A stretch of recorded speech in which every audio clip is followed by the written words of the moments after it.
Hello, I'm Libby Elliott. I am a staff writer of the Purple Press. Hi, I'm Mary Jane Rodriguez, also known as MJ, and I'm co-editor-in-chief of the Purple Press. Hi guys, David Fredericks here, principal here at Clovis High School. What made you want this position at Clovis High School? Have you ever been in this position before? If so, where? So I've never have technically done this work before. It's on a bigger scale than I've ever done it. I did it twice, and I ran 2 elementary schools prior to this. But something this big is like running a little city. It's like being a mayor and having the responsibility and of the security and safety of the citizens of the school, number one, and then to try to run and teach somebody something in this building is our overall objective. So this experience that you guys have here, we want to make sure that you guys have every experience that you can and exposed to as many career pathways as possible. Were you a high school teacher? If so, what subject did you teach? I had experience in PE for like this long because I couldn't get a math job anywhere. That's when math was really competitive, and so I got in after my second semester. I started in a math teaching position, which is super exciting. It's kind of my life dream to be a math teacher. Believe it or not, don't hold it against me. I really enjoy teaching math, and I have also the experience of working in ISS. I've been working like I was the ISS EA. I was a BA which is a behavioral assistant at the high school level. Those are all really foundational components to who I am as a building leader. For the math subject, what type of math did you teach? So I taught AP statistics. I taught trig. I taught algebra 2, geometry, honors algebra 1, honors algebra 2, like everything that you could think about teaching, with the exception of calculus. That's not my purview, but that could be if I wanted it to be. Have you been an assistant principal before, and what were the most challenging aspects of that job? The pace in which things walk in your door, it's a lot faster and it's a lot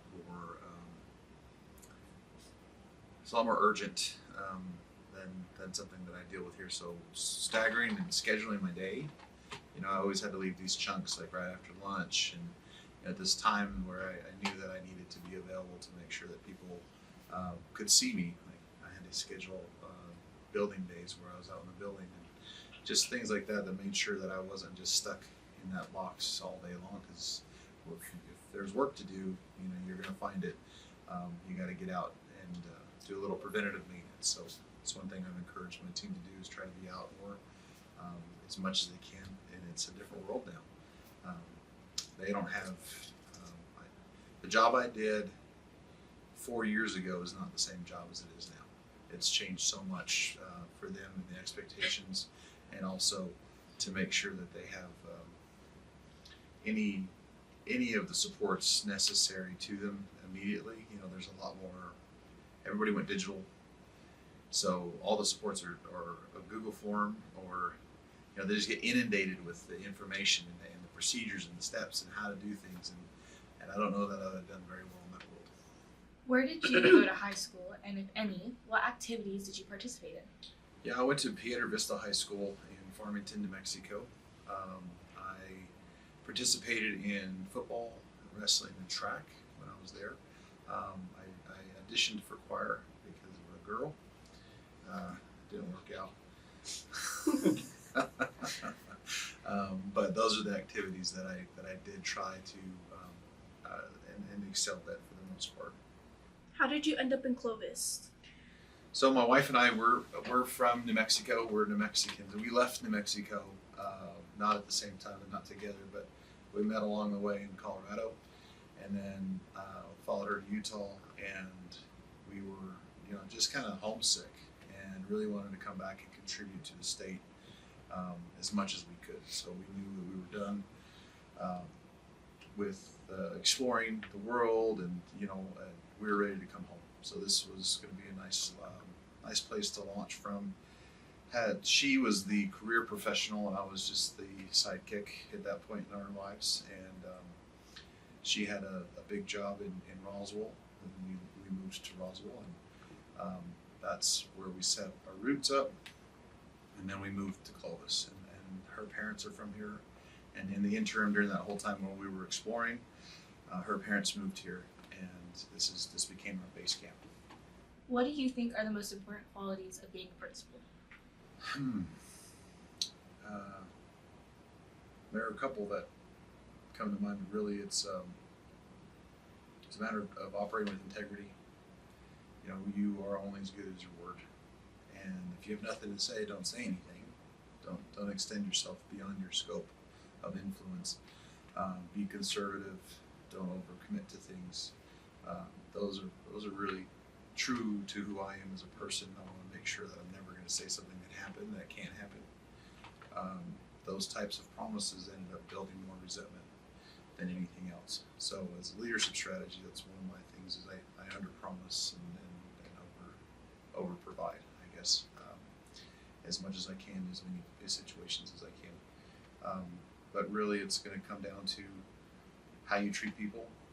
You know, you got to treat them with respect. And I think that's where that comes from. I won't ever disrespect somebody. And that includes students, it includes faculty and staff. Those are very important to me. How do you make everyone feel included and represented in the many decisions that you make throughout the year?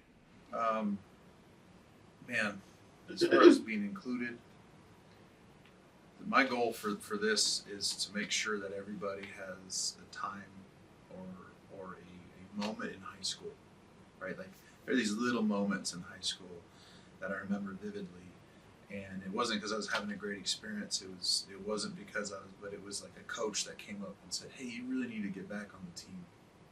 Like you quit, and we need to make sure that you're there." And it's like the moments where people were able to breathe life into you, and then the moment on the other side when you have all that work put together has culminated into something special.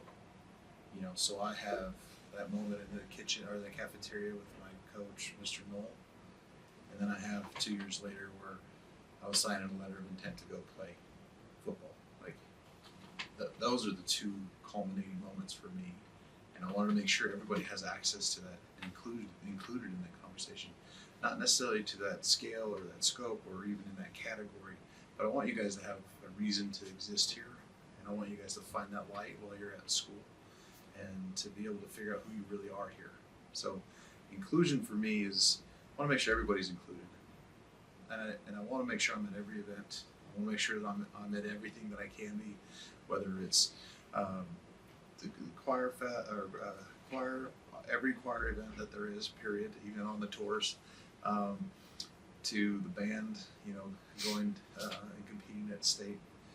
Those are moments that are so unlike what I'd be doing in any other world, but they're so important to our kiddos. And if I'm not there, who's going to show up? You know, that's kind of. I hope that answers your question. Every American high school has a principal. Why do you think that is? I'm hoping it's because they're necessary. In all reality, though, I think whether it's a headmaster overseas or if it's, you know, whoever's the leader of the building, I think it's to stand as at least a figurehead and a pinnacle point to the establishment to make sure that there's one, a chain of command for any complaints that might happen, and two, there's somebody that's going to be responsible for some of the issues in the building that ultimately are going to happen. And certainly they're never there to take credit. They're never there, and they shouldn't be there to ever do anything that would bestow a light on themselves. These are some of the reasons why this is making me so uncomfortable as a podcast, because, you know, it's not about me, it's about us. What are we doing here at Clovis High School? And what are your teachers doing? What are the faculty doing? Those things are really important, and more important than what I'm about. So That's typically why they're present, to take the blame. How and what have you learned from your colleagues, staff, and students? Oh man, I don't ever stop learning. Man, as far as my colleagues, I pull inspiration from them and the staff here to say, man, if they're still fighting, I better still fight. If they're still getting up, putting their feet to the grind, I better get up and go. I better get up and move. We have students that I can't even begin to understand where you guys are coming from. Where you leave home to here, that distance is so big. I know it's one town, but the distance between your front door and this front door can be so big. And it just inspires me to get up, and I said, man, if they can get here, I better get here. If they can get to work, I better get to work. And on those days, those are the things that help me find some motivation to be here. When I'm learning along the way, and what I'm trying to get out of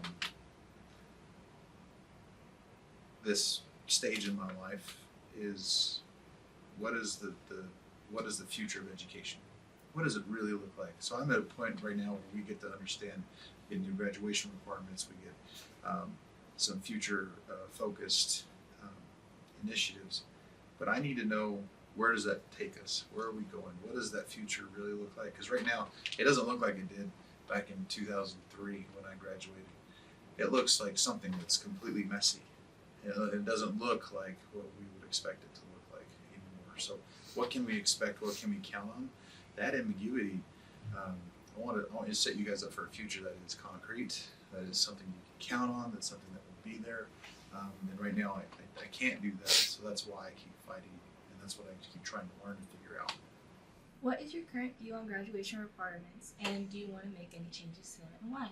Absolutely. So we have some autonomy here for the first time with local control. We have some potential to really reshape our graduation requirements, but we have 30 of your teachers in the morning showing up and going through stacks and stacks of STARS manuals and what are our options and what should we be teaching, what's best for our kids, what's the most useful part of our time. Those types of conversations are energizing for the faculty, and then for me to facilitate and see those teachers working that hard to figure something out, to work together, to collaborate, to, if we're going to take mathematics and we're going to try to integrate it into construction, how does that look?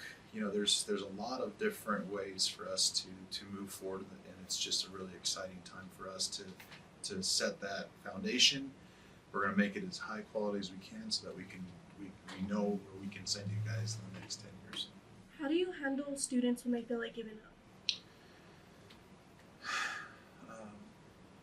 I like to just process with them and be with them. I want to meet them right where they are, and I want to show them that the next step is just right in front of them. It's completely attainable. Whatever they think their goals are, they usually get in that position when they feel like their performance and their expectations are so far apart from one another they can never close the gap. And I'm just there to get them this much closer. And that's the whole time I'm sitting there, I'm listening, and I'm waiting for that one moment to say, hey, here's a checkpoint. Here's something you can look forward to. Here's something we can measure and move forward with. How do you feel about how education has changed in your lifetime?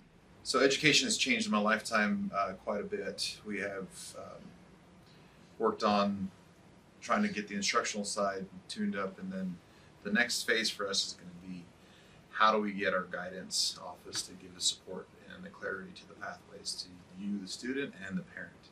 So working in conjunction with the parent and the student to come up with that plan for, like, what do you really want out of your education? That's new. That hasn't really happened. And that relationship is our opportunity to, when I was a kiddo, I worked with a guidance office that they never called home.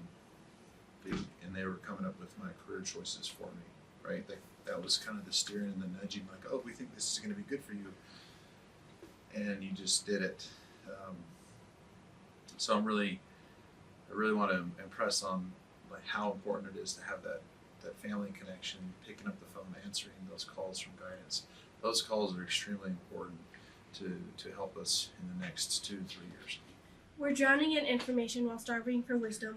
What are words of wisdom you can give us from having been our principal for the last 3 years? So I want to give you guys a concept, and it's called co-elevation. Okay, wherever you are, you're able to influence the people that are around you, and it doesn't matter how insignificant you might feel. It doesn't matter how powerful you might feel. You have to influence the people around you and connect with them in order to get something done, in order to get anything done. So I'd encourage this group to co-elevate as much as they possibly can. Do you have any questions for us? I have, we received a letter from the governor, and I want to make sure that is celebrated a little bit. And so I would like to take my question and turn it into how did that feel to get acknowledgement from the governor's office? It felt like really good because we worked so hard, and to finally get an answer, respond back, it made us feel like we're good enough. Not like good enough, but like we're acknowledged. Yeah, like you're being seen. Yeah. Yeah. Like our work is being acknowledged. That's good. I mean, I don't know that I could have said it any better than that, because she has a lot to do right now. This is a long session. This is a busy time, and for that letter to show up means the world to us as a school and you guys as a paper. So I appreciate that very much. Thank you. Thank you.